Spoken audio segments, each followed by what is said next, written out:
So I propose that we start in spite of the fact that people are coming, but if not, we will be out of time at the end of the meeting.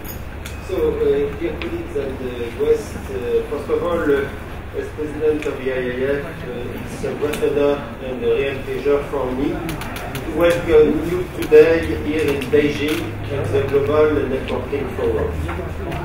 The Global Networking Forum, the GNF, as we say, was created in 2012 by the IAF in line with our motto, connecting all space people, and pursuing our missions of promoting partnerships in the space community, advancing international development, and it's a pleasure to see that at this GLEX 2070 we have people coming from more than 60 countries. It's a lot, and really shows the success of the IAF. Sharing knowledge and preparing the workforce of tomorrow, and once again seeing also young generations is also very, very encouraging and inspiring. Today, the GNF represents one of the generations most successful endeavors involving stakeholders, policymakers and decision makers, experts and young professionals in the global conversation about the future of space activity. This year, Global Space Exploration Conference includes a unique and exciting GNF program touching upon the most recent and latest topics in space exploration, and the fact that GLEX 2017 has been officially opened by the Vice President of China is the real proof of what we are doing is quite interesting and in the center of what is at stake. With a total of 9 sessions, the GNF at the GLEX 2070 will give all participants the opportunity to learn all about recent developments and future endeavors.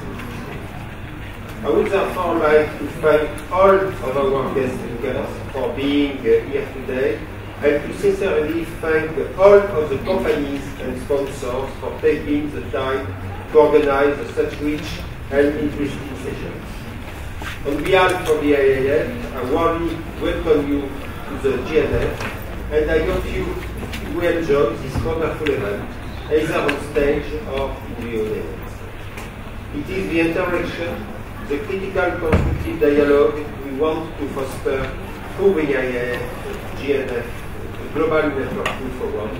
Meet, share, and connect. Thank you.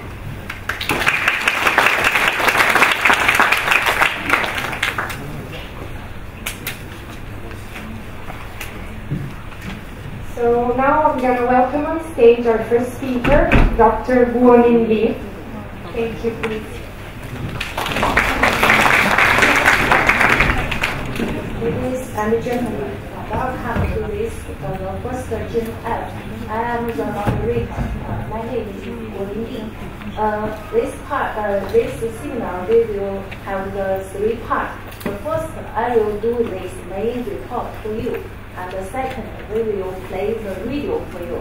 At last, I have the 3 distinguished guests, and we will talk about the 3 key questions together. So first, I will do the main report for you.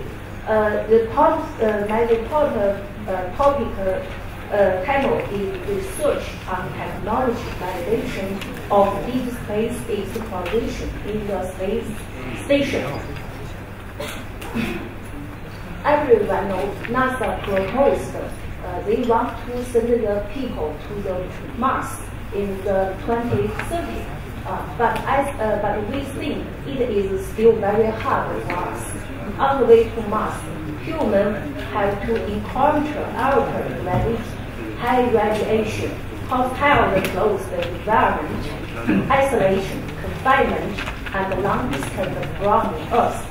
As we know, there can cause physiological and physiological changes in the astronaut. Therefore, it is necessary to conduct technical validation to mitigate their risk in low Earth orbit space station.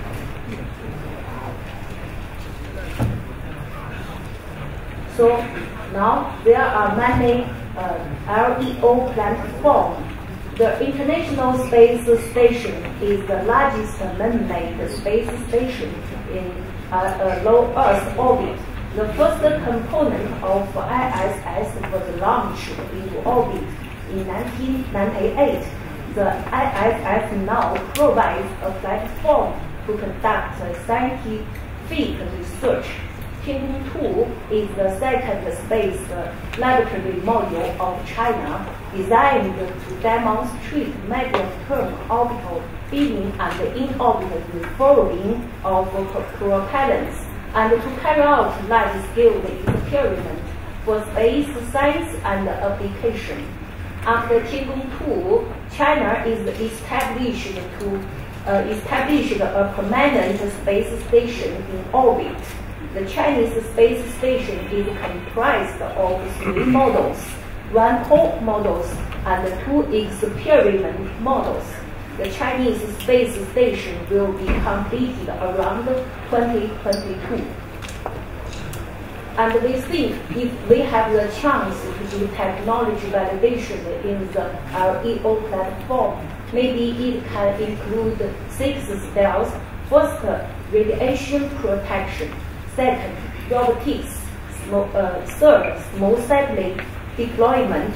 And fourth, structure and manufacturing. 5, propellant refueling. And last one, communication. And we think this 6th form is very important to the deep space exploration. The first part is radiation protection. First example is Arctic Volcano long-term cosmic measurements on board the International Space Station is dedicated to perform a long-term measurement of the radiation environment at different points inside the ISS. Preliminary result from the experiment shows the high flux peak occurred in the source Atlantic anomaly, and the particular flux rate increased more than 1 order of magnitude. The second example is ultrasound. The anomalous long-term effects in astronauts' nervous system showed monitoring the radiation environment around the Earth and testing different types of shielding material against the effects of radiation. Identification of the spectra of different forms of radiation and the nuclear identification were performed. 2 different fluorosilic and Kevlar at 2 different thicknesses were tested in the ultrasound. Polysilicon is a well-known shielding material as it is extremely lightweight and contains a lot of hydrogen, which are good at absorbing and dispersing radiation. The third example is the Gaussian. Gaussimetric mapping allows mapping of radiation levels throughout the internal environment of the ISS. The result data help determine the best radiation shield location around the ISS. The background radiation dose received by an average person in the United States is approximately 10 microsieverts day. An average dose from all detectors during dosimetry was found to be 532 microsieverts day. An exposure of 1 sievert can result in radiation poisoning of a dose of 5 sievert will result in deaths in 50% of exposed individuals. The fourth example is the torso. Organ dose measurement uses the quantum torso measurement, the amount of radiation that a human received during an extended space flight. This experiment is important for future human long-duration space exploration. The pantophoto is equivalent in height and weight to an average adult male. It contains radiation detectors in the brain, throat, stomach, colon, curve, and so on. The result determined that the majority of radiation energy deposited in human tissues, at least 80%, will due to galactic cosmic radiation. The two parts is robotics. The first example is the Robot 2. Robot 2 arrived in ISS in February 2011 and underwent testing in preparation to become initially an intravesicular activity force and then evolved into a system that can perform extravesicular activities.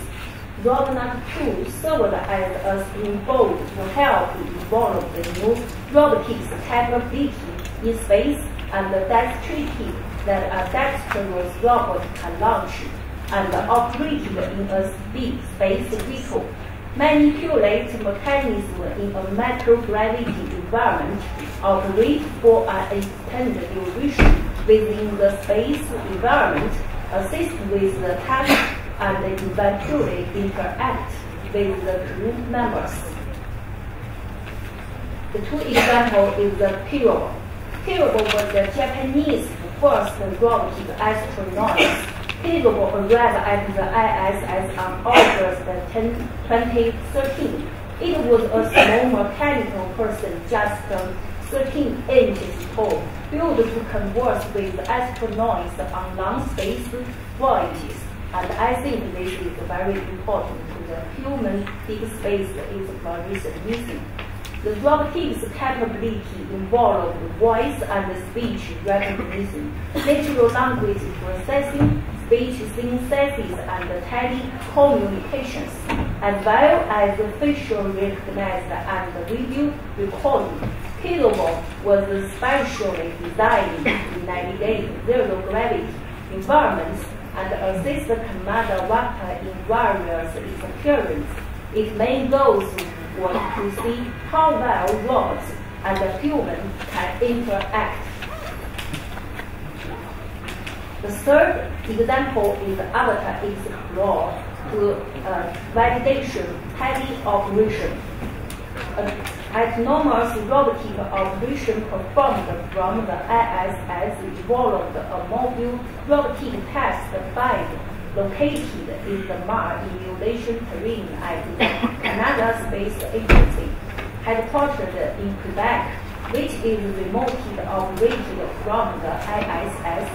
As humans travel further into the solar system, we increasingly rely on robotics to access difficult environments, and Avatar Explorer Mars simulation will one day become a reality. Avatar Explorer was intended to incorporate aspiration features with a vision in remote communication to pursue research opportunities in space robotics, which will inevitably lead to advancement in operational purpose.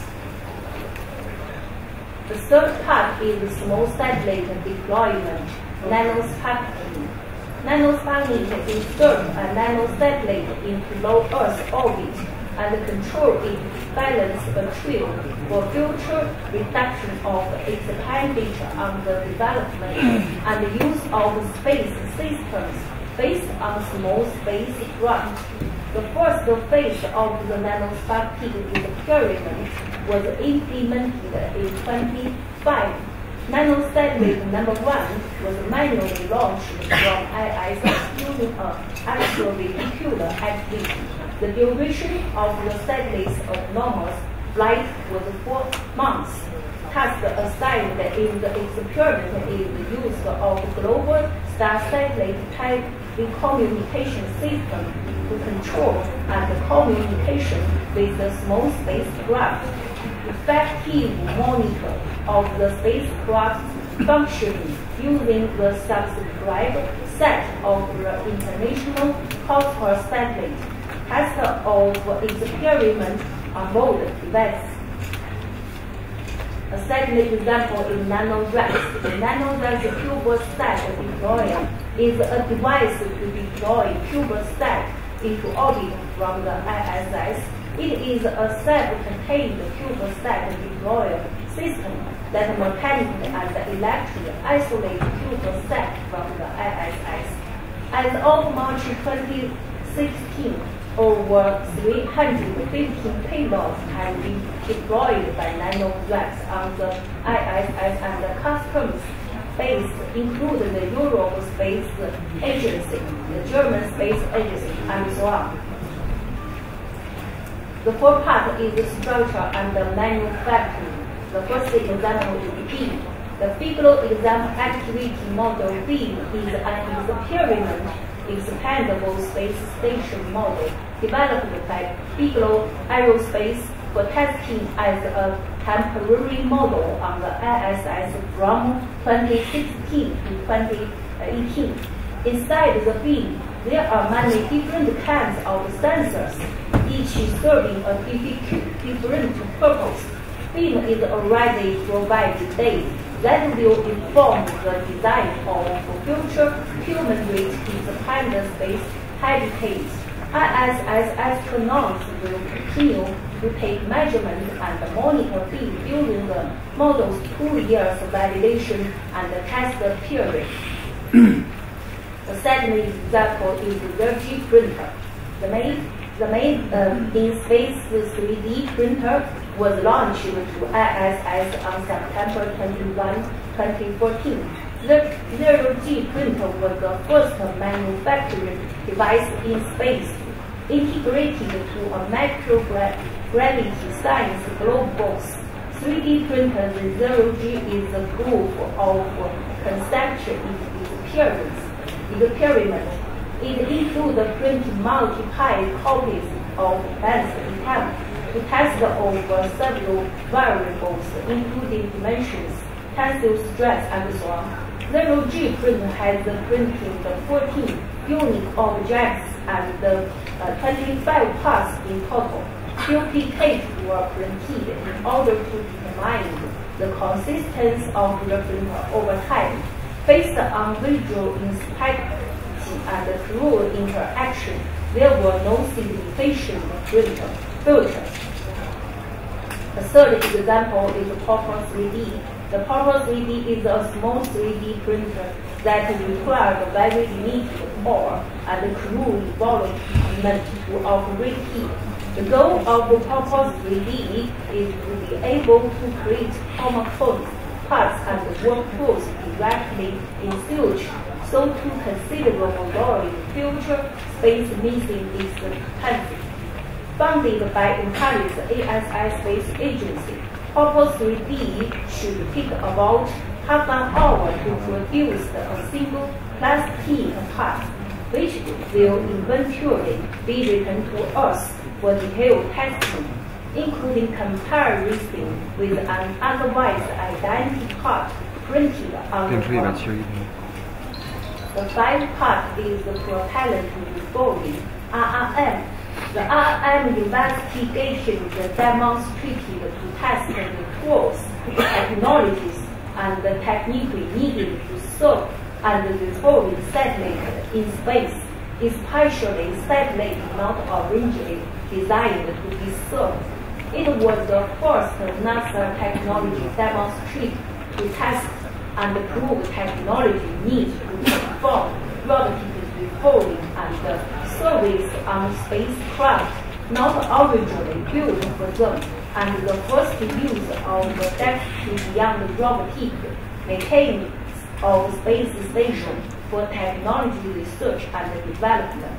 One of RM's second goal was to validate a tool to spacecraft contact dynamic with the RM's flight hardware by using the data collected for RM's operation.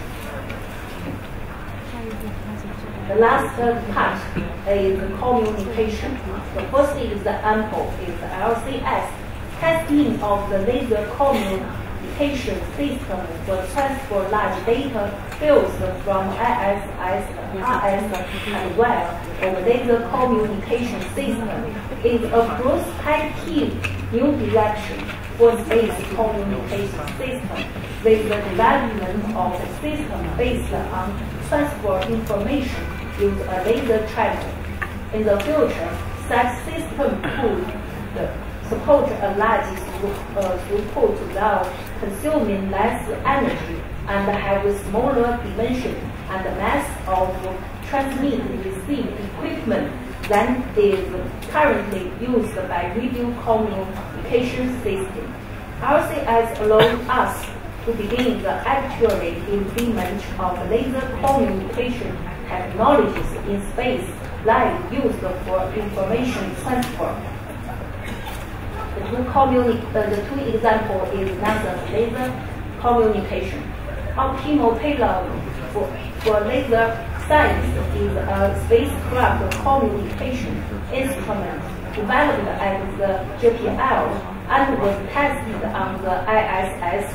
The Opals has two hardware systems: the flight system, which sends the laser downlink from the ISS, and the ground system, which helps the flight system know where to point and receive its downlink. The goal of the Opal mission was to demonstrate a downlink of a short video from space using laser communication. Opals attempted 26 downlink, of which 18 were successful. Downlink were more successful in the day than in the night.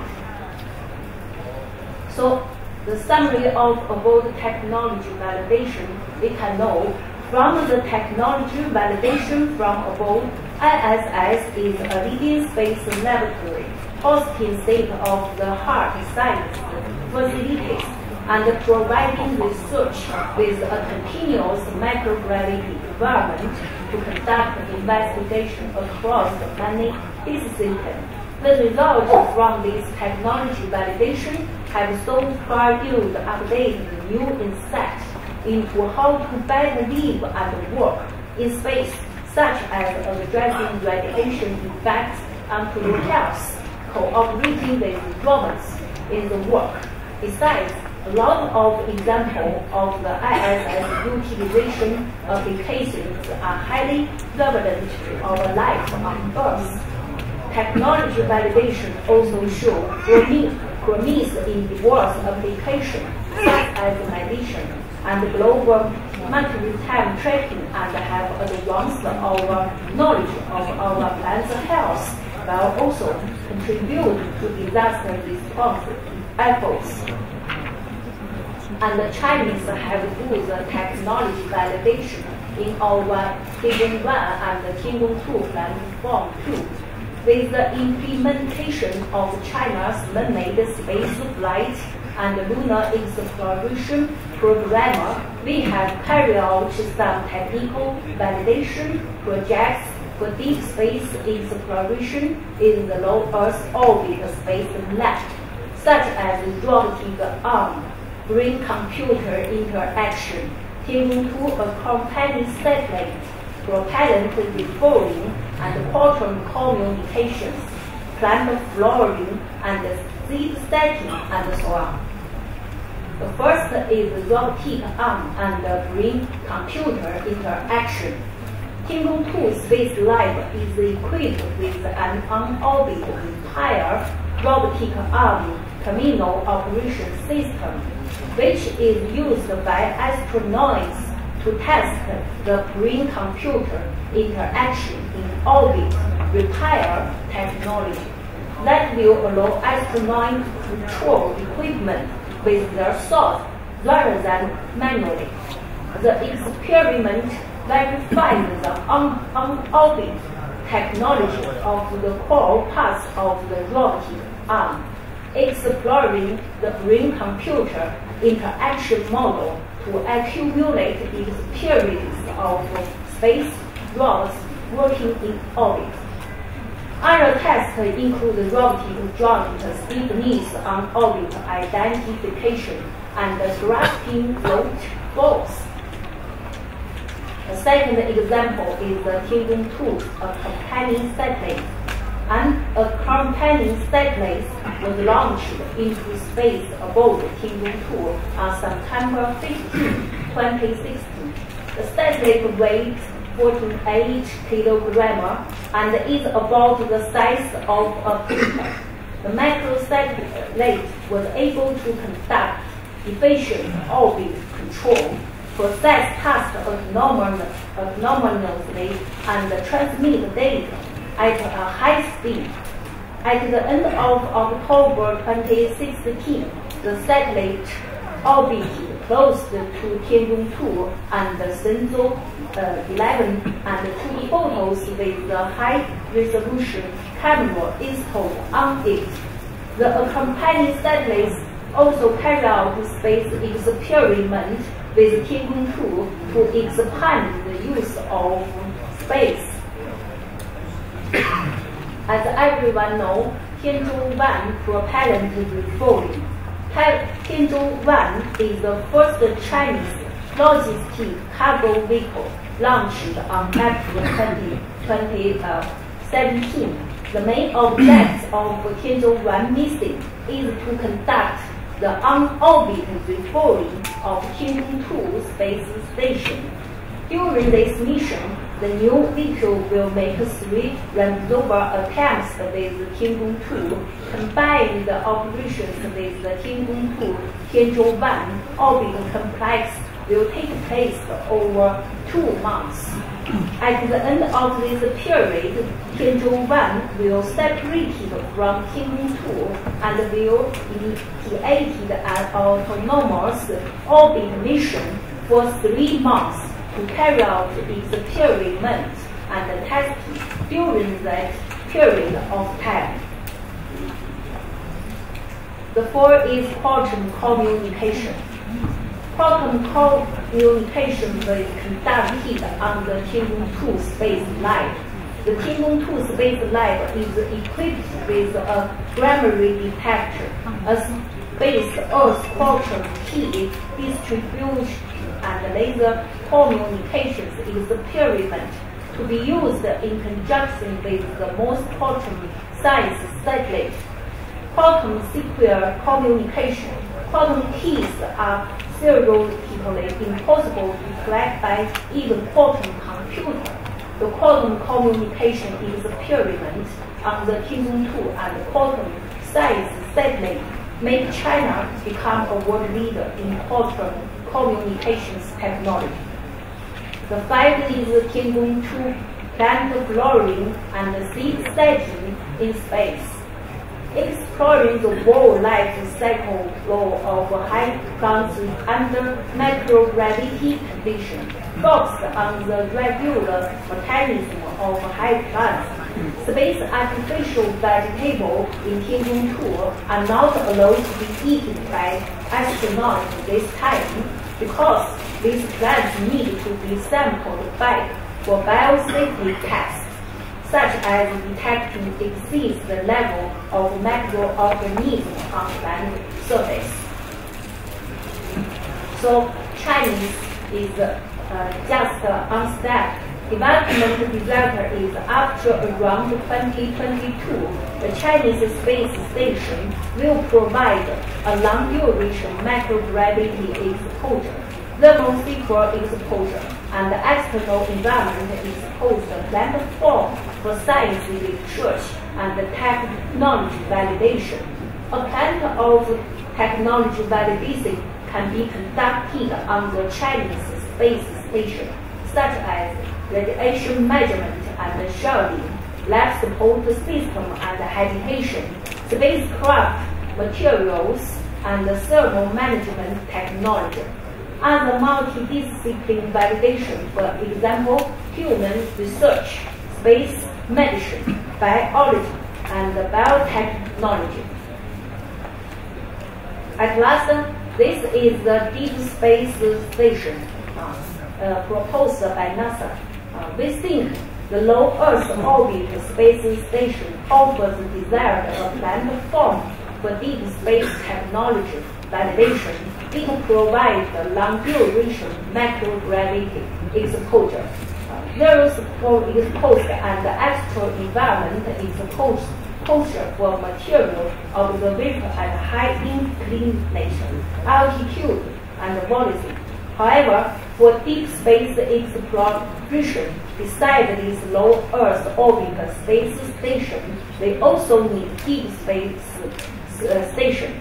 NASA has proposed a crew-handled cislunar space station named Deep Space Gateway for construction in the 2023. And this is the NASA proposed technology path to polar space, and we think there have the many difficult technologies. If we validate this difficult technology in our Chinese space station, and we think maybe it will accelerate the speed to send the man to the Mars. So at last, in this meeting, we have focused on 3 key questions. The first one is key technology validation requirement and the technology selection method.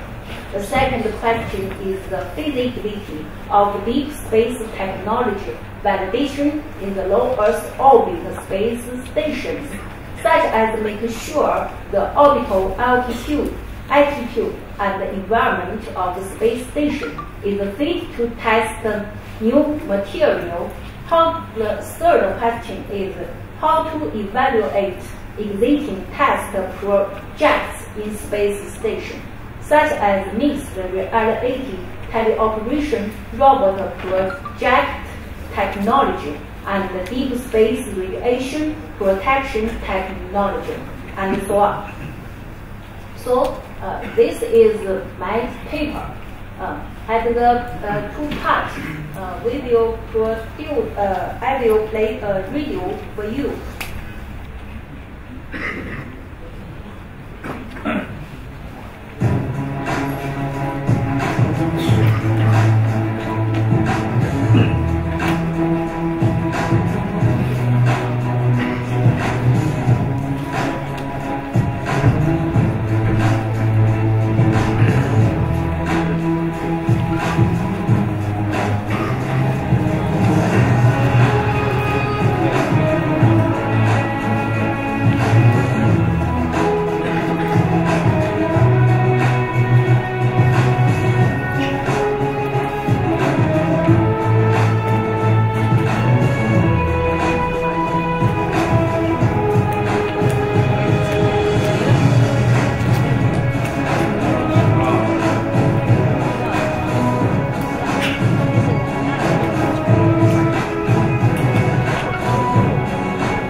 preparation process of this seminar. And now I am very pleasure to introduce these three distinguished guests for you. The first one is Dr. Feng Zhenqiu. Feng Zhenqiu graduated from the Institute of Automation Chinese Academy of Science and got his PhD degree in control theory and control engineer. Currently, he works in the Institute of Man-Made Space System Energy, China Academy of Space Technology.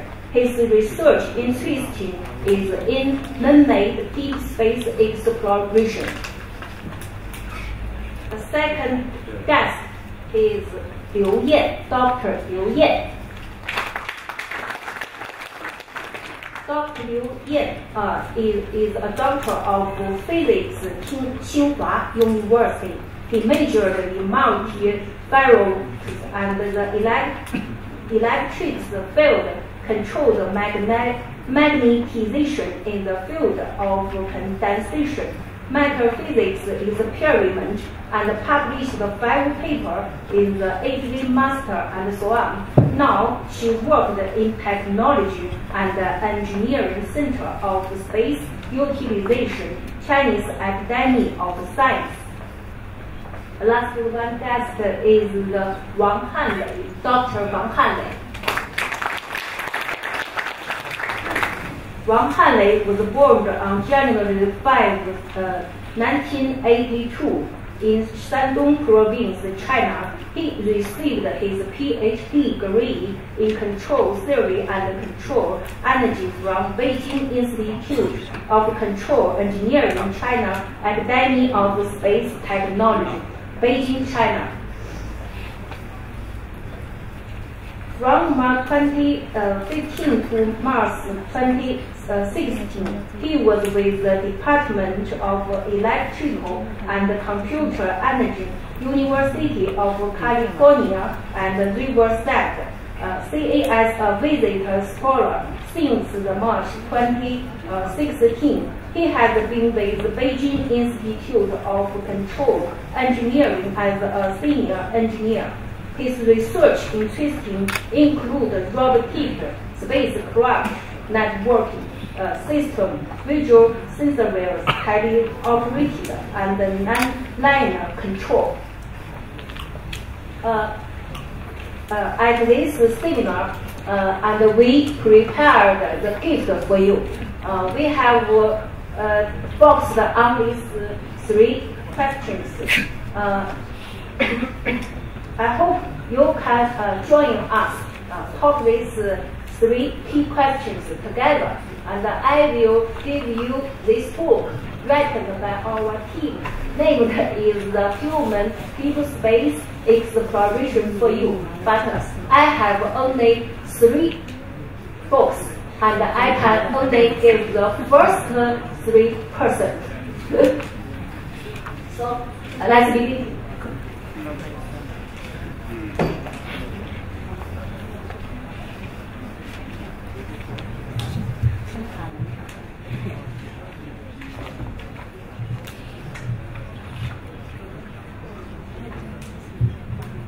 So let's begin. Dr. Feng, start with you. How do you think about the key technology validation requirements and the technology selection method? Okay, thank Dr. Guo for the invitation and the introduction. This question contains 2 parts. The first part is about validation requirement. Just as we can say in the presentation by Dr. Guo, these kinds of validation are introduced. I think these technologies are all highly related to the deep space exploration. For example, the space radiation in the deep space exploration is very complicated. there are many different kinds of cosmic radiation. The protection technology we developed and validated on the LEO space station is very meaningful. And second, the robotic technology. As the deep space is very long, it usually costs a lot of time for astronauts to travel from Earth to the destination. During this long time journey, the astronaut is usually easy to be fatigued. So they need robots to help them to assist with them. Just like the Robonaut 2 on the ISS, it can cooperate with the astronaut to conduct some tasks. And the third example I want to say is the communication. The distance is very long during the deep space exploration. So how to effectively communicate between the Earth and the astronaut in the spaceship is very important. In this aspect, I think the laser communication maybe can provide a promising method in the future. So we may use laser communication to effectively communicate with the astronaut in the deep space. What I want to say is these technologies are needed to be validated on the LEO space station before we go to the deep space. And the second part of this question is about the technology selection method. From my point of view, I think the selection method contains at least 3 rules. The first rule is this technology is variable. And the second is we can know whether this technology is effective or not after we validate it on the space station. And the third is the technology we selected must highly related to the deep space exploration, like robot, like communication. That's my point of view. Thank you. Thank you, Dr. Feng. And how about Dr. Wang? How do you think about the first questions?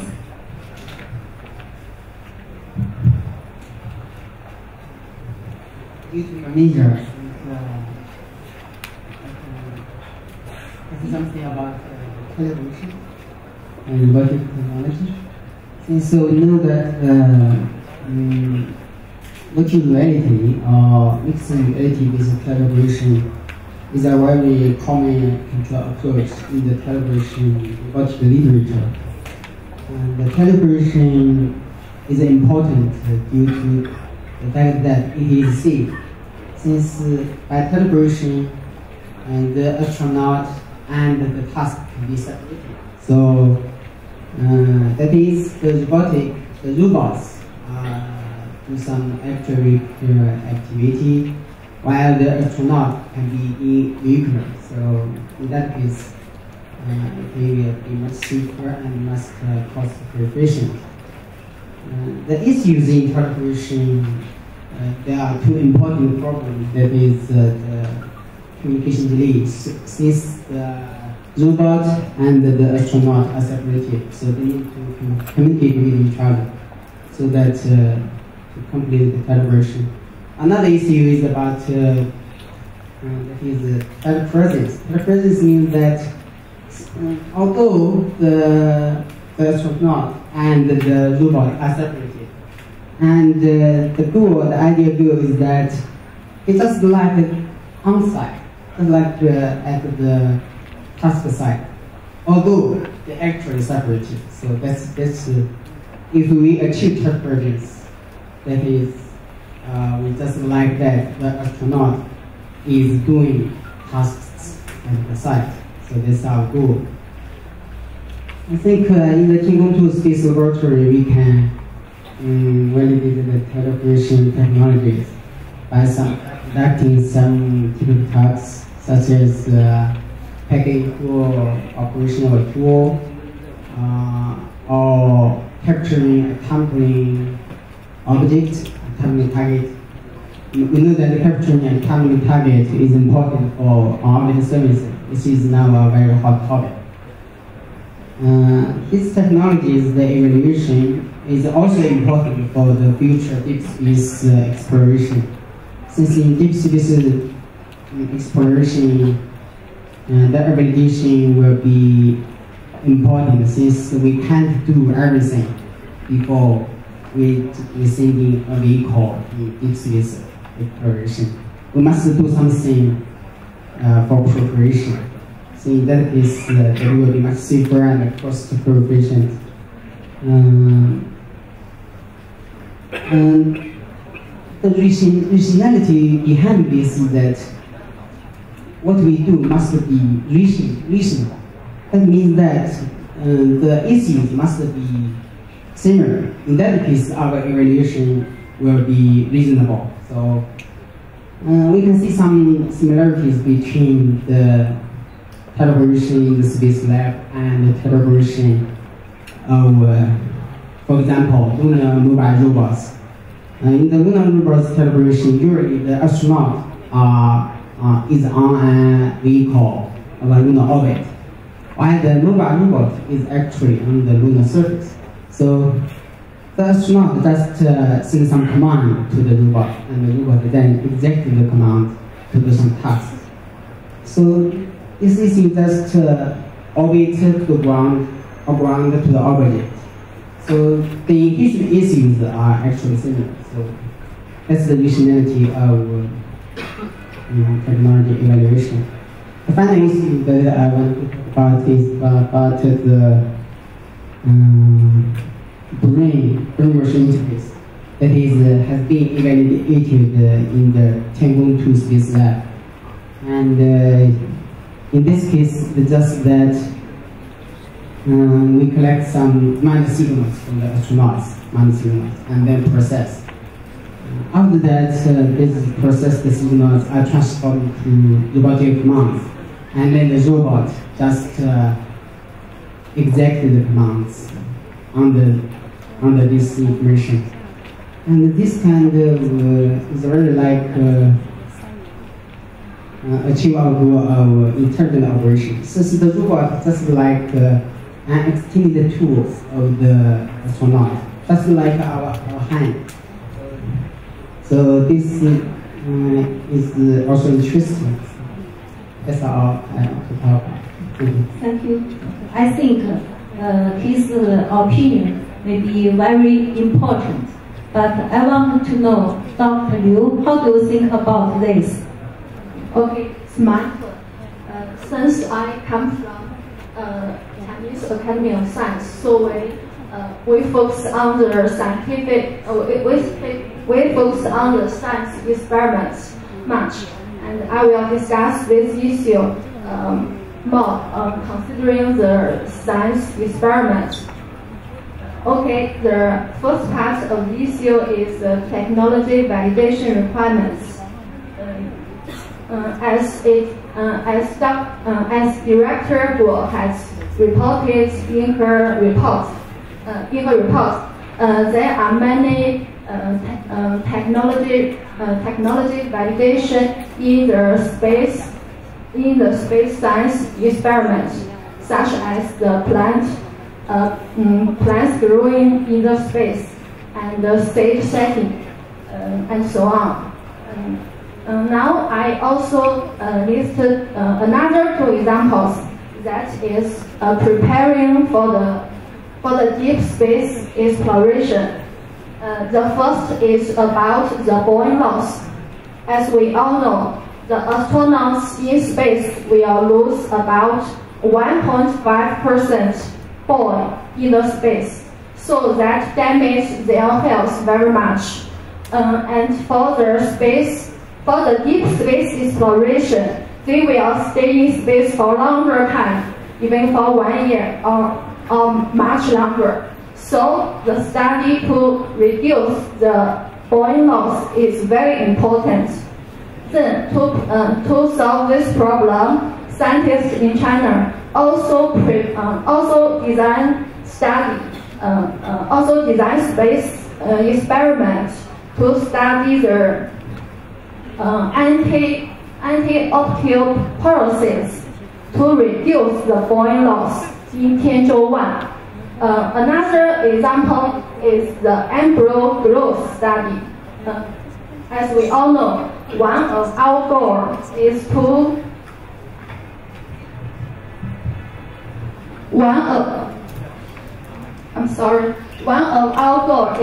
realize the space migration. That is ambitious, but it is possible to realize. But how can people of all this grow in space? Then scientists in China also designed another experiment that studies the embryo growth in space. And first, they designed experiments that cultivating the embryo stem cells in Tianzhou 1, and they plan to do other studies in the future in our China space station. That is two examples. Thank you. Anybody, do you want to join our discussion on the first question? Okay. That's you.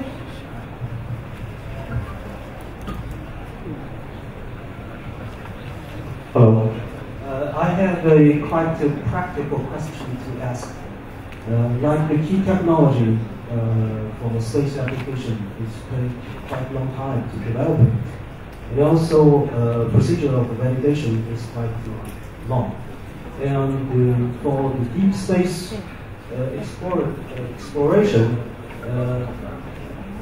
this technology, there's some commercial already ready on shelf technology, like civil technology, commercial already on the ground. It's already mature. My question is a practical question. That means, in your organization, you prefer to develop completely space qualified technology and product by a quite a long delay compared to using some ready commercial technology and just to do some adaptation, like for shock, vibration, and radiation, space radiation adaptation, and also, of course, the thermal adaptation to just accelerate your development. The question is, what do you choose? This kind of balanced using technology and the development. That's my question. Okay, this is a good question.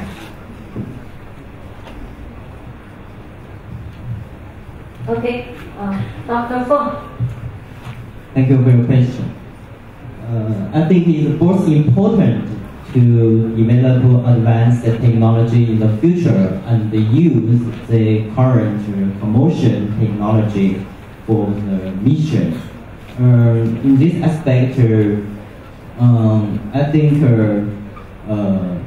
for the mission which is have clear time, we should choose the mature technology, and some of us also do research on the technology that may be used in the future.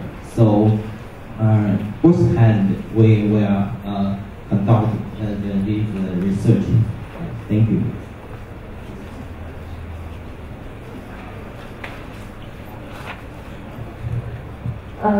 Okay, volunteer. Please help me to give this gift to this person. Thank you. Let's begin our next questions.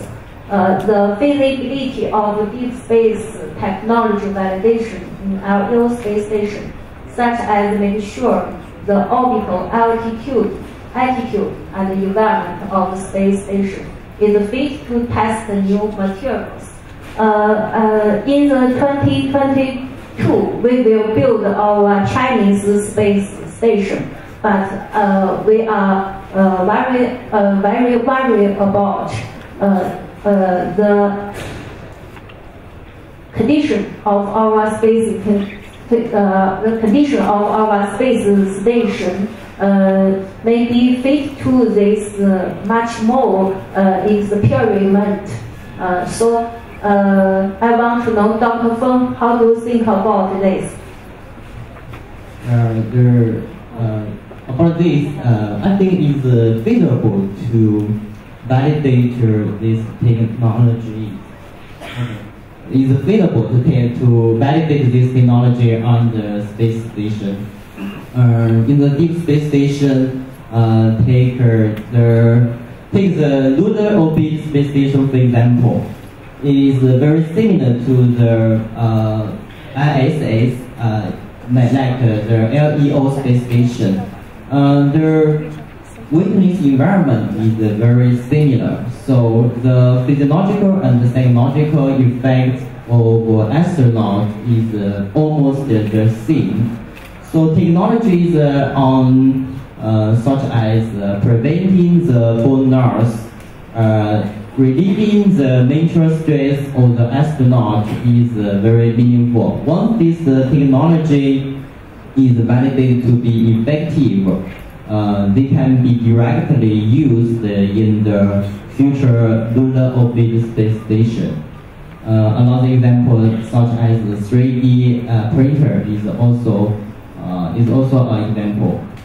The witness environment on the ISS indicate the 3D printer can work in this environment. So we believe it can also work in the deep space exploration. So I think the condition of the LEO space station is quite enough to validate some technologies. Thank you. So, Dr. Liu, you major in space science. How do you think about the question 2? Okay. I agree with Dr. Feng's point. He lists 2 good examples, but I want to add another point. That is missile experiments that is under ISS. That is a kind of material experiment. I think many of us must be familiar with it. I think even though missile experiment is designed to test the new developed materials in LEO, but the results can provide references for the material choosing in develop the deep space aircraft. Okay, the time is limited. Let me accelerate it. So I want to know, anybody have the question on question 2? Oh, okay, let's see. I think moon surface has the 1/6 gravity, and also the Mars surface has the 1/3 gravity. So how do you think about some using the LEO, the microgravity condition to validate such some new material on the Moon and Mars?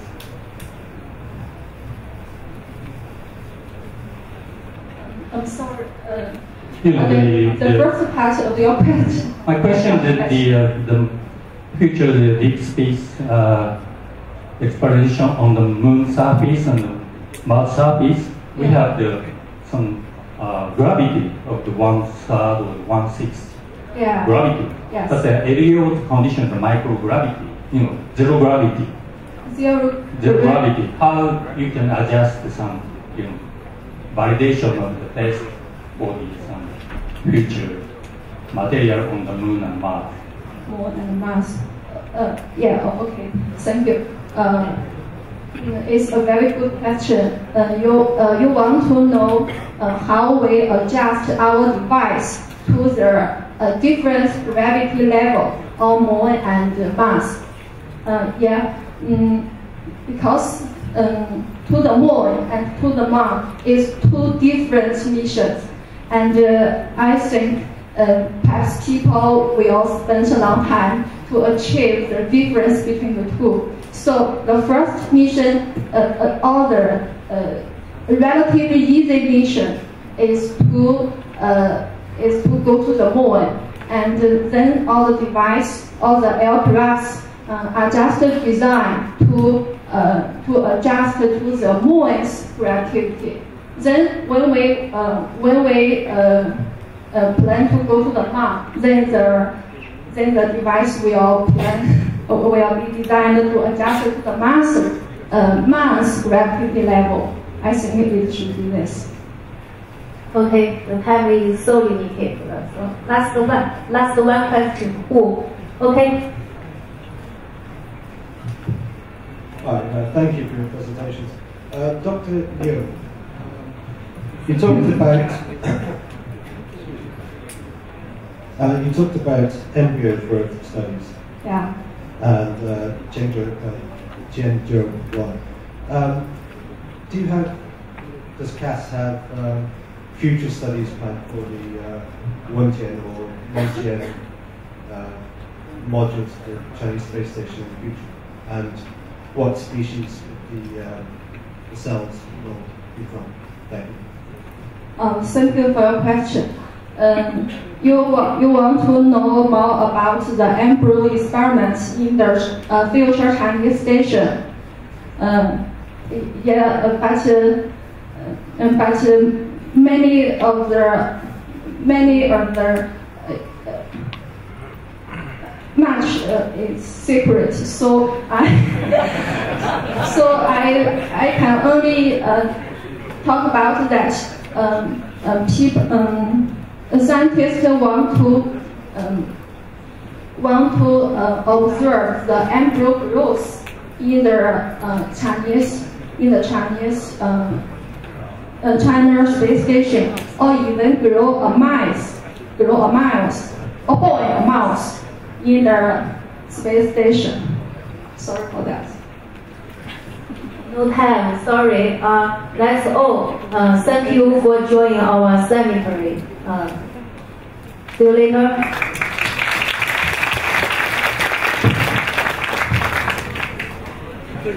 Good afternoon, ladies and gentlemen.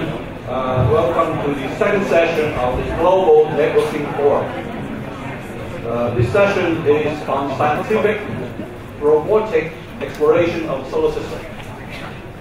We are pleased to have Deputy Director of the Chinese Astronomical Observatory, Li Chunlai, to deliver a presentation for us. Director Li is the Deputy Chief Designer of China's first Mars exploration mission. He also leads the discussion and development of scientific objectives for the Chinese deep space exploration plan.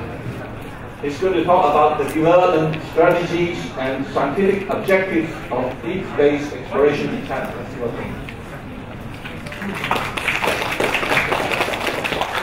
Thank you, Chairman. Ladies and gentlemen, I'm sorry, I just my report just handling the science objective rather than challenging. I will talk about the 5 topics. First is the background, and the second I will talk about the science objective of the Chinese deep space technology, what the general objectives, and then I will talk about the science for the Mars asteroid system. In the science man, all the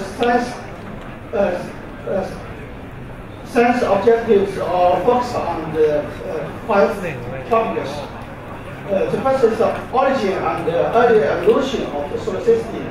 The second is the life information in and beyond the solar system. And the third is the effect of small bodies activities on the Earth. And the fourth, the effect of the solar activities on the space development. And the last, the comparative study of the solar system bodies. China will take the serious step and study the exploration on other planets besides the Moon. Our exploration will be from the higher start point called the overall planning of scientific object and make development of deep space exploration. Instead on the Moon and Mars exploration, we will be commenced the science exploration of small bodies, Jupiter system, and so on. For the main science objective to Chinese deep space exploration before 2030. The general science, according to the key science issue and starting from the Moon and Mars, we will explore the asteroid and the Jupiter system. And the general science for the space exploration will be focused on 3 points. First is the object extensive result about the solar system technology and the evolution. The second is examines effect of the solar and the small bodies activities on the Earth. The third is the terrestrial life information and so on. To establish a whole system for science research and promote the development of astronomy, space science, and space technology. For the Mars exploration, we focus on 3 aspects. First is investigate the Mars groundwater and the soil characteristics. Study the life information and the habitability, select and explore the Mars atmosphere. And the second is investigate the magnetic field, atmosphere structure and composition, and meteorology. Compare them with the Earth's magnetic field and the atmosphere and the climate evolution. Instead, we will study the effect of wind, water ice, volcano, impact, and the tectonics and the marine morphology. To read the marine geology and the evolution and the carry out the comparative geology science. For the asteroid exploration, we will study and monitor the asteroid orbit and the variation, which will cause potential threat to the Earth and assist the position of the impacted Earth. We will remote site things and in situ investigate the morphology, structure, mineral and physical field of the center of the world. And also we want to explore the space environment of asteroid and the space weather, and study the interaction of the solar wind and the asteroid. And we want to also go sample return and analyze the asteroid sample and study the information and the evolution of the asteroid knowledge and the solar system. For the Jupiter system and the large flyback exploration, we want to take the magnetic sphere and the interaction of solar and the magnetic field and Jupiter and its moons. And also we want to detect the interplanetary solar wind structure, ionosphere, and its variation to study the general circulation model and the dynamic mechanism of the Jupiter. And we want to select the moon as a target to detect the surface of morphology, mineral, physical field, and the space environment of Jupiter 3, Ganymede, and maybe other moons, as well as the formation and the evolution of Jupiter system and the small bodies. For the Mars exploration or general science objectives for the Mars, when we focus on 4 aspects. The first is to explore the landing site and the environment and the habitability of the life. The second is study the soil characteristics and its water ice content. And the third is study the marine atmosphere and the environment. The fourth is study the geology, characteristics and the evolution and the comparative planetology. For the first mission is one orbiter and plus a landing rover. Chinese first mission will be focused on 5 science objectives. First is to study the morphology and the geology structure, including the global topography and the morphology of the high resolution for morphology and the data of the temperature region and study the formation of the evolution of the geological structure. The second, we will focus on this studying the surface of oil characteristics and the water ice distribution. For example, the soil head, wedging sediment, and the water ice. The third, we will study the multi-surface material components, including the rocking types, and the secondary mineral and the mineral component.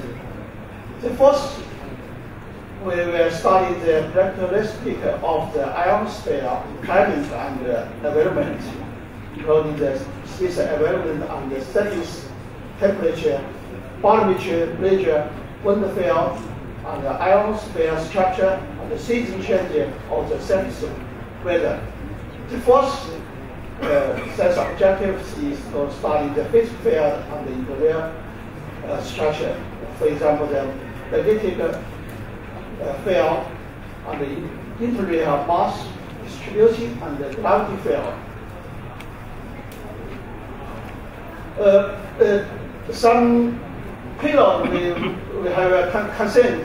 For example, for the orbiter, we will have some 7 payload.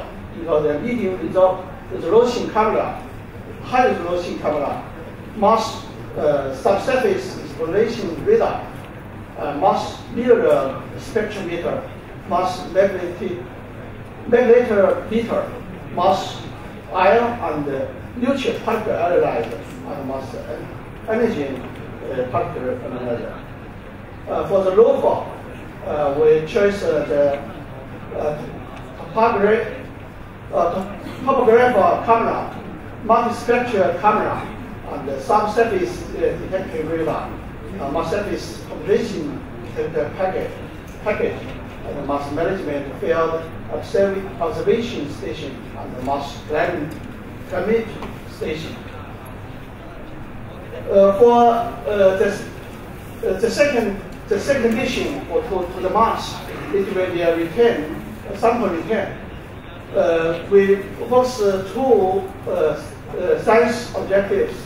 First, the investigation of the launch site, just to investigate the sampling background, to investigate the morphology and the geological background of the launch site, and audit the in situ analyze state related to the mass samples, and related them to the laboratories assisted later.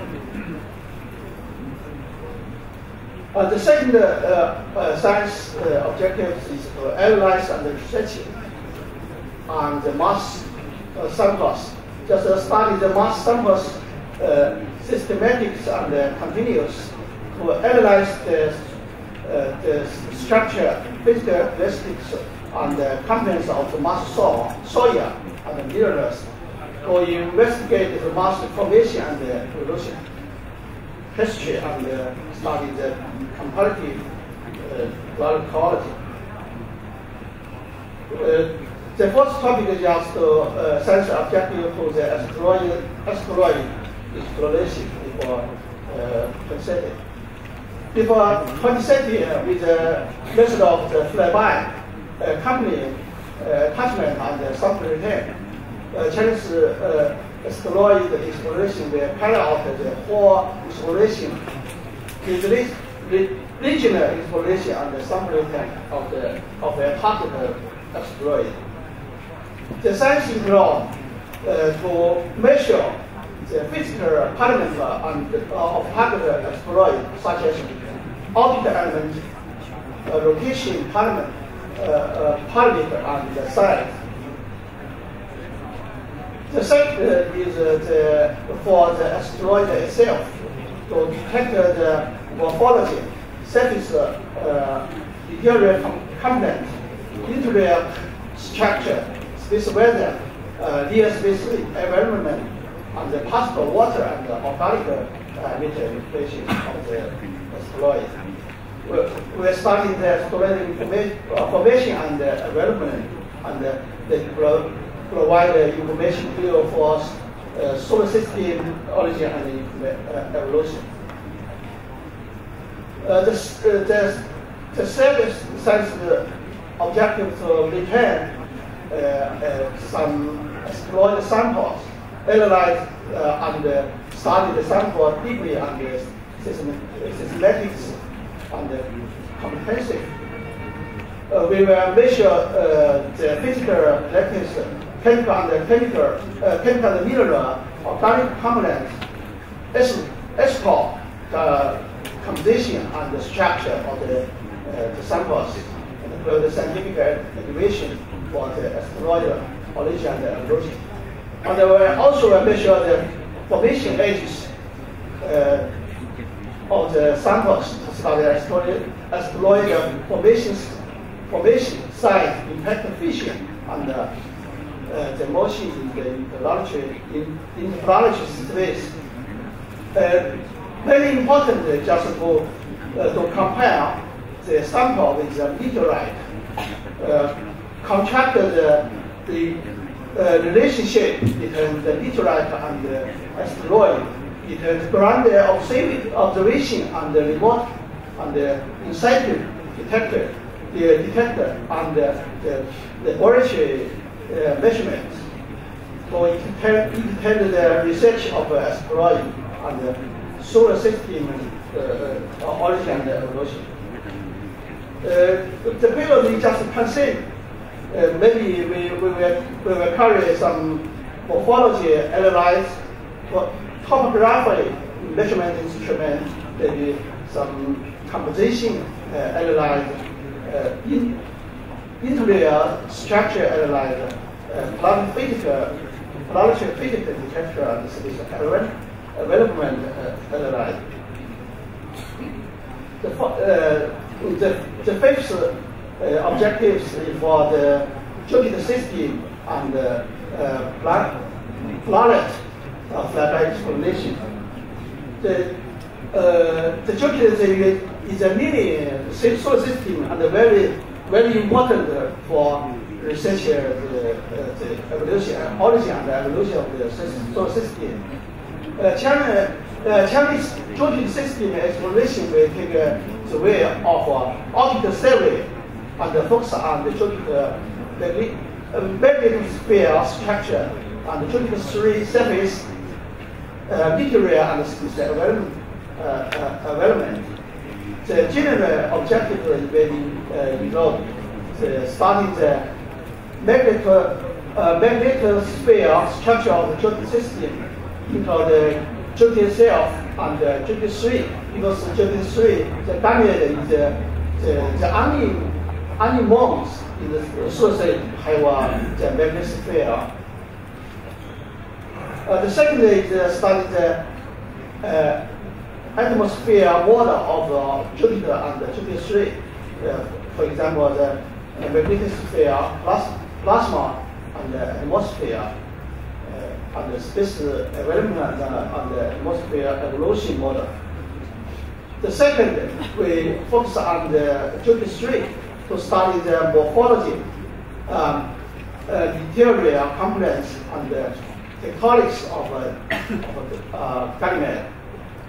To alter the detection date of Ganymede morphology, components, and the tectology, and analyze the topography and the morphology, geology structure, and the mineral components. And then we can study the ice layer as well as its erosion.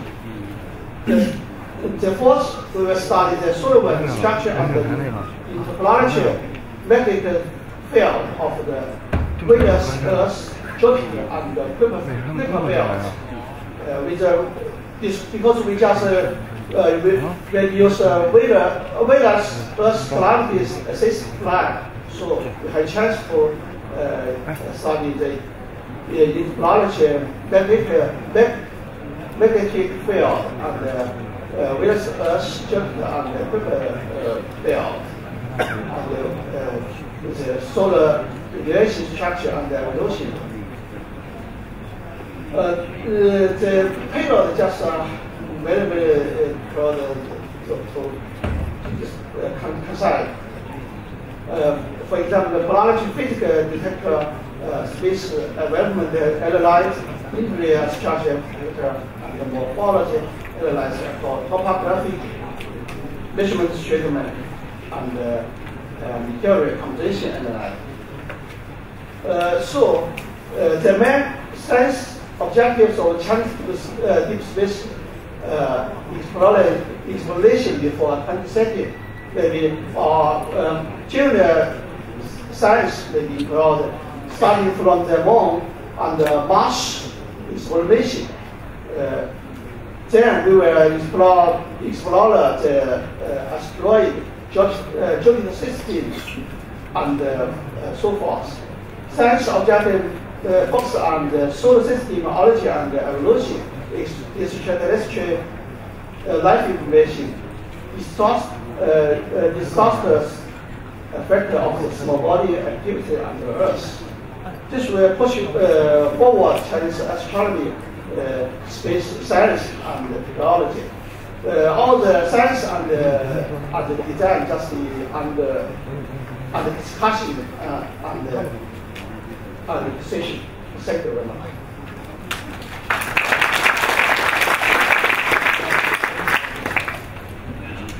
So let's start the discussion session. I will exactly what's the format. I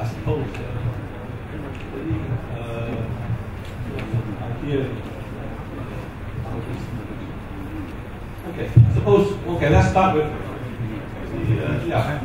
okay, I just want to say a few words on this one, and I also want to thank IAF that I have the honor to be here on this panel. And I think for orbital exploration for the next 2 decades, I think it's very important. And if you look at the history, and I have been with the European Space Agency for 30 years, and if you look also what NASA is doing, is that the good thing should be can agree on is that the scientific objectives come from the science community, that they are more or less identical. The priorities are shifted a little bit, but I think they will agree, and I think that's a very good basis for collaboration. And there is one theme that we have defined in Europe for our long-term program, and that's one of the topics is, and one of the objectives is to understand how the solar system works. To understand how the solar system works also leads to us to understand how life has formed in the solar system. I think that's very important, and that some of the missions, and it was mentioned here, the mission to Europa in the German system, and there's now another object that's further away, and that's also China with the technology. The next step is then to go to the Saturn system with Enceladus, where we have fantastic results that there is a source where we have water, and this will also help us to understand what does that mean, because if you want to have life in the planetary system, you need water. That's one of the preconditions, and therefore one of the objectives is to research or follow water, which was one of these buzzwords. And I think it's very important, and the missions you have in mind, this is really complementary to what is done by other space agencies, and I hope that we can also collaborate on this one. And I want to bring 2 points into it, and which works is not seen because this is one of the hot fields we have right now. These are the fields of exoplanets. To understand the planetary system around other stars, and so many have been detected. There's nearly every month there's some new wonderful result coming up. To understand how these systems work, and also to really get a feeling if life could have evolved there. What I always say, we have to understand what happens in front of our door.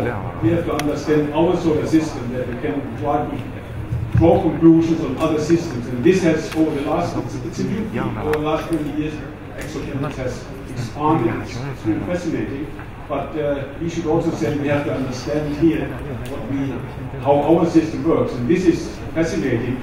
That the exploration will help us to understand how the system works, how we get involved, and also why we are here on Earth. And I think that's also for the young people, it's a very fascinating field to really work on and do the science. This is from the science side. There are a few other things we can discuss which go on the technology. But I just wanted to make this statement, and I'm really impressed what you plan to do, and it's really great that we got, so to say, complementary research, complementary missions going on, and which really open, the door is open, but really make us to collaborate in the future.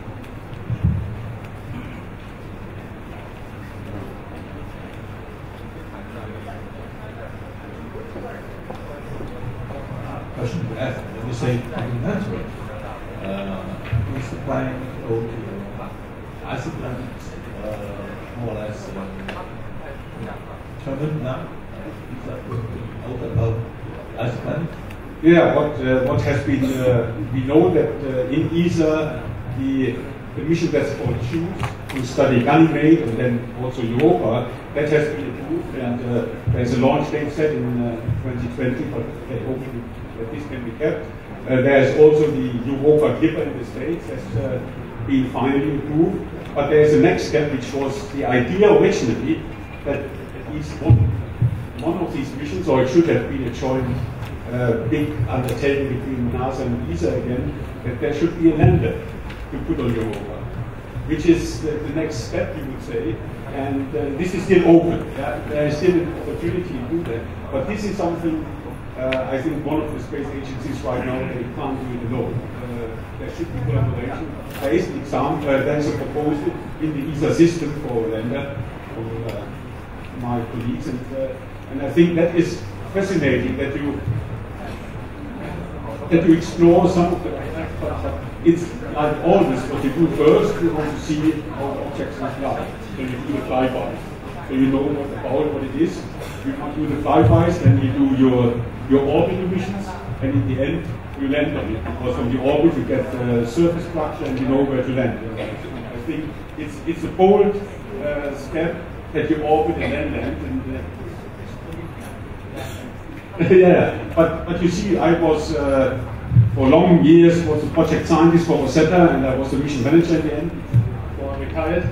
And on Rosetta it was the same. You know, we had a mission to go to a comet, and when we started the first studies, we had no idea how the comet environment really looked like. You know, the ideas were old, but we, so to say, got the kick-off that we could study this in '85.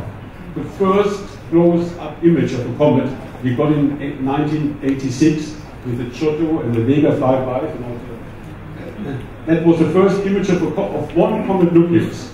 And then you study, you design something where you want to land, and something where you don't know the density exactly. The environment in the end was slightly different.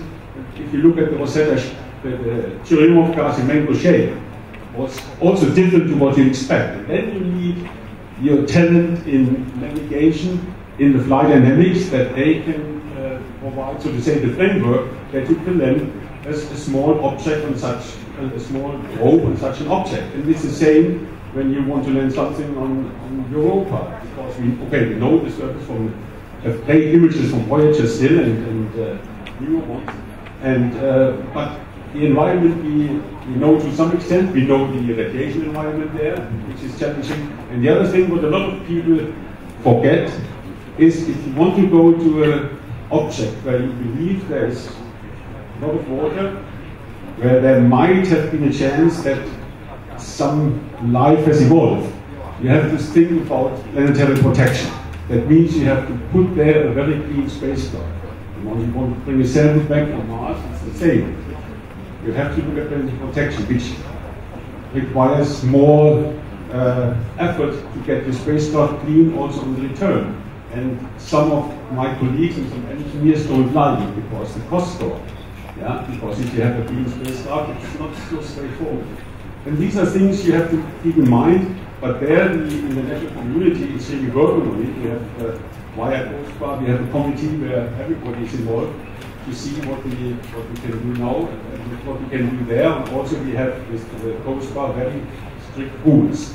And I think that's just very important that the community works together, because if you put a rover on Mars and it's a very dirty rover, you might disturb your own measurements if you want to study the composition of the soil, if you are looking for extent or extinct life, and that you don't want, but you also could spoil other agencies' science. And I think there it's very important that we, on the international level, agree on common rules.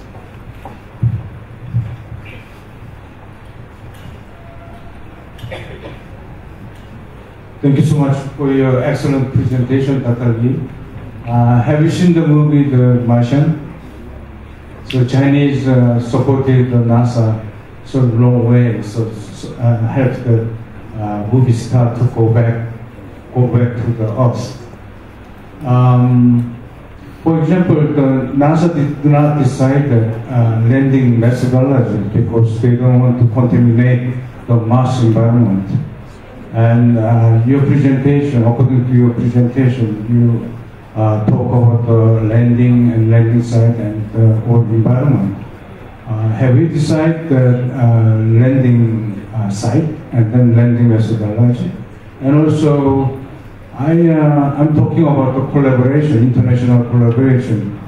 Your plan seems the independent way, not only NASA but also ESA and all the other agencies. They have a plan to go to Mars. And last month, NASA announced that NASA will send the people to the Mars in 2033. Your plan is also about the 2030. So, what is your plan for the international collaboration, including Korea? Thank you. Thank you. The landing site for the Mars, for the Mars exploration, we have some ideas, some choice, but not decided finally. Yes, we just found some chance to cooperate with ESA, maybe Cosmos, maybe NASA, but it's very difficult. So we just I want to learn something from ESA, because the Mars Express have a task to land in Mars, but it's very okay. You know, pass your landing site choice may be very useful for us. Thank you. Sides, I think that it's important that we say it's complementary, that perhaps not everybody goes to the same site. Yeah, no, but this is very important because there are so many, and I know there was big discussion where NASA first, or NASA put the rovers also where the ExoMars rover will go. There, a lot of science can be done, and Mars is a big object, and you know, if you look at this spot, I think it's somebody should first go to the other one, and that is, I think it's very important that not everybody goes, that this is discussed, and also that one exchange, so to say, the science discussions that lead to a landing site, and then sometimes this is forgotten. I have sometimes the impression, a lot of things are discussed, and it's in one group, and then 5 years later you discuss the same, because people are getting old, and I've been around in space research, I could say, for a long time. And as you said with Mars, and I mentioned planetary protection, when I was much younger, at that time people were very optimistic. There was the idea that about this year, that we had, say, 50 to 100 missions to Mars. Yeah? That was the optimism, that we have a lot of missions and then we have to take care of this and this, and then we could have perhaps also human exploration of Mars today. But the reality is unfortunately different. The reality is, budgets are on top, and more driven. We are more driven by money than by ideas. There are abundant ideas, but there's not always the finances. And I think a lot of what was discussed this morning of the International Space Agency, and somebody, and I think Mr. Legal made this remark also on the budgets. I think also what we realize in the collaboration between with other space agencies is sometimes that the budgetary environment is different, and it's not always fitting in there, because if the collaboration with NASA we had for Rosetta, we started with NASA, and then NASA had to drop out because their budget frame changed, and then one agency would be 2 years ahead and the others wait, and this is sometimes it's an obstacle that you have different budget regimes and they are not running in parallel. Also delivering instruments, if you deliver instruments and we see that in Europe, sometimes some countries they can't fund it right away and you get delays, and these are things you don't want to have in space. So I think there you have a big advantage in China that you can so to say direct that more centrally. Because you are funding it, NASA also funding the instruments, so it's easier for them sometimes. And that's what's also easier to select the instruments that you can put the pressure on them. And in ESA we have the problem, ESA provides the spacecraft in the science program. In the science program the instruments are funded by the national governments, and it's sometimes very difficult to say, there must be more money if there's a development. And I think that we have to think as well. These are small issues which it's great for collaboration, but we have to see how that in practice can work.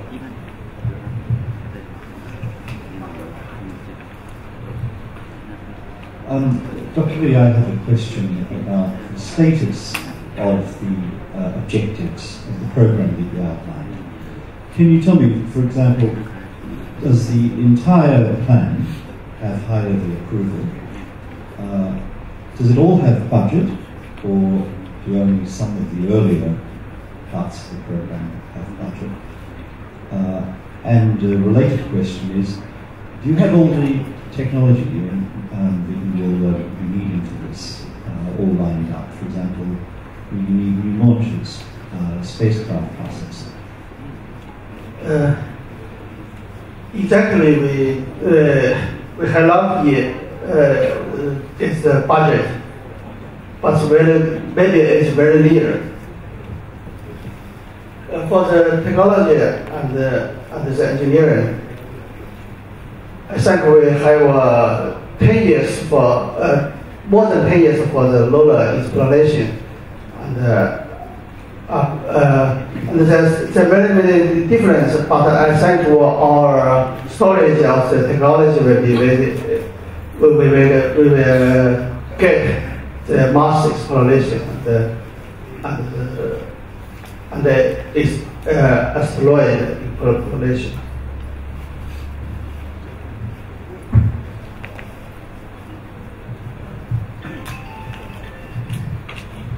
Dr. Lee, regarding the astro-vision, do you have any outlines for this? I understand that Ji Jianhui at Purple Mountain Observatory has one outline, which goes to, I think, hypothesis in 2025. Is this being considered, or are there rival outlines being developed elsewhere in China? Thank you. Any opening and the idea is just under discussion. We have not decided the target and the lunchtime and how to do. It's always under discussion. Today's presentation I'm very impressive, and my comment is Korea will make a big moon and Mars environmental vacuum chamber. It's a dirty vacuum chamber, about 50 cubic meter, 4 meter by 4 meter by 4 meter, and then with the soils. So you can test it, you can test the rover and lander, and then the 10-8 orbit, and minus 150 plus 150, and radiation, and also many things you can test it. So please don't make a bigger, vacuum chamber and using the Korean vacuum chamber. NASA will use it, and so please advise us together and then make all vacuum chamber or use all the moon and Mars researchers. That's just comment. Maybe I think there is no problem. That's also something. I think maybe. Not the vacuum chamber is with the soils and the dust. Oh, with the soil plastic. Yeah, it's not in. All right. Oh, okay. I said all right. I think that's a very important point, that we are not wasting resources for these things. We should concentrate. We had for also simulation experiments for the comet environment with a lot of dust, where we are lucky that DLR had an old vacuum chamber which we could use because we could put dirt in, otherwise they don't like it. And that was an old chamber which unfortunately disappeared, but it was also 2.5 meters diameter, which is excellent because then you can build up some simulation instruments and you can really work with it. And that helps, and I think that we got from DLR, so ESA didn't have to pay for it, we supported the instruments. But it's also, if you do experiments in there, we realized that works at that time in the group, and I was also involved, we didn't publicize it too much and publish too much on this one. And then when you go to the comet 10 years later, and then all of a sudden people say, oh, there are some results, and I think that's important, that this is also public. What you do, that you promote this, and I think that would happen. It's really excellent. I'm Michel Blanc from CBG in the Toulouse, France. As Pierre knows, I'm interested in going to the satellites of Jupiter in particular, and one of the objectives is to look for light. So my question is, when we speak of making a program for Mars exploration or for Europa, Enceladus and so on, is there a plan in China in particular to specifically develop an astrobiology committee? Because it's very important that at some point in the future you have the community that will push for the instruments and then for the missions. Thank you. We try to find some sense objective for the life information. Many scientists have many suggestions. We just have a consideration. For from what I understand, actually a lot of science studies, including astrobiology, is just in the beginning stage of being developed in China.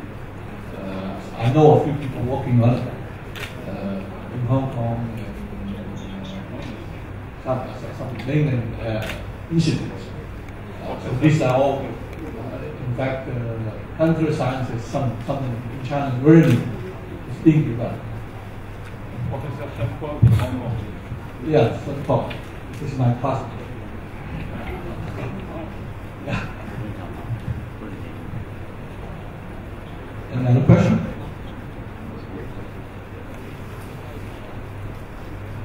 Okay, maybe any more comments? Thank you. Okay. Thank you very much. Thank you.